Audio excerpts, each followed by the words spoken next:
Gen Z is actually aging faster than previous generations. We hear it all the time. Younger people look older, and there's a lot of things that people say as to why, but biologically, they are aging faster, and researchers are trying to figure out why. Now, the global population has several issues. One of them is an aging population, where people are having fewer babies or having babies later in life. However, if your biological age is progressing faster than it used to, that becomes highly problematic. But the other issue is health. For a long time, people have been living longer, healthier lives, and that is probably because of things like antibiotics and treatments for health conditions. However, those health conditions are popping up earlier in life. When we're talking about the biological markers for age, including things like blood pressure, blood chemistry, yes, younger generations are getting things that usually you would expect to see with an older population, and that includes cancer. People have tried to chalk it up to things like diet, although that doesn't seem like a good answer because our diets have been pretty bad for a very long time.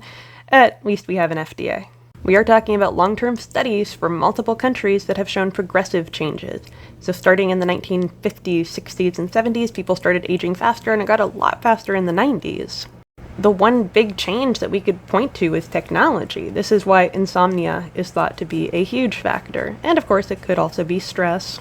It is, 2 a.m. when I'm posting this, and I should probably be sleeping, but instead I'm making content. I suppose one bright note in all of this is that research on reducing the effects of aging or even reversing some of the signs of aging is progressing rapidly. Yes, you can genetically engineer mice to live longer and improve muscle tone and those biological signs of aging that are getting people younger and younger. As these kinds of treatments become commonplace, this could either help the human population or increase the burden. As birth rates go down and lives get longer, we are going to have even worse issues with a population that is mostly older. All in all, kind of a mixed bag in terms of treating some of the issues that we have. Biohacking is going to get wild, and honestly, I'm kind of interested to see where that goes. Now, aside from the biological effects of aging, there are other reasons why younger people are looking older. Although we are going through puberty sooner and sooner, and some people chalk that up to hormones, which I'm not entirely convinced on. It may just be that we're well fed, so you're able to go into puberty and develop faster, and it may also have to do with stress, because yes, growing up fast is actually a real thing. However, we also have a generation that is online, and they are trying to look older, and that does play into it. So things like a chiseled jaw, losing weight, getting medical surgeries, incidentally end up making you look older because you're going for a more mature look.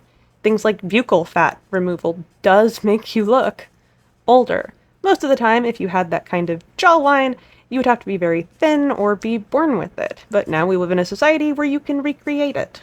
Also, studio makeup might look good in the right lighting, maybe in front of a camera, but it looks weird outside. I don't do anything special with my makeup. I cannot do makeup, so just enjoy. It's also been cited that because we have information that is traveling around the world all at the same time, people are stressed out, especially young people, because there is always something to stress out about. These algorithms are designed to catch attention, and fear is a great way to catch attention. That last one does have weaker evidence for it, in part just because how do you test that? I mean, you could take, say, Amish people who don't get the news, but there's going to be a lot of other factors. It kind of reminds me of that study where they said that smartphones resulted in less teenage births. I want everyone to say it with me. Correlation does not equal causation. And I did read this study, and I feel bad. It is flawed. It's a very difficult thing to actually look at. But they're talking about who had broadband access the soonest, and then who had teenage babies. Even if they had looked at who purchased a smartphone, that is not a great metric because, if you are able to purchase a smartphone, you probably have more finances than people who are not as soon as they come out. Maybe a smartphone is birth control. I don't know. But what they looked at was broadband connections, and I don't think broadband is birth control. Please don't run with that. Statistics are hard, and technology is rapidly progressing and will probably not all have good effects on us. A lot of the times I just want to walk into the woods and live amongst the bears. I hope you've enjoyed this. I'll keep you up to date. Follow for more.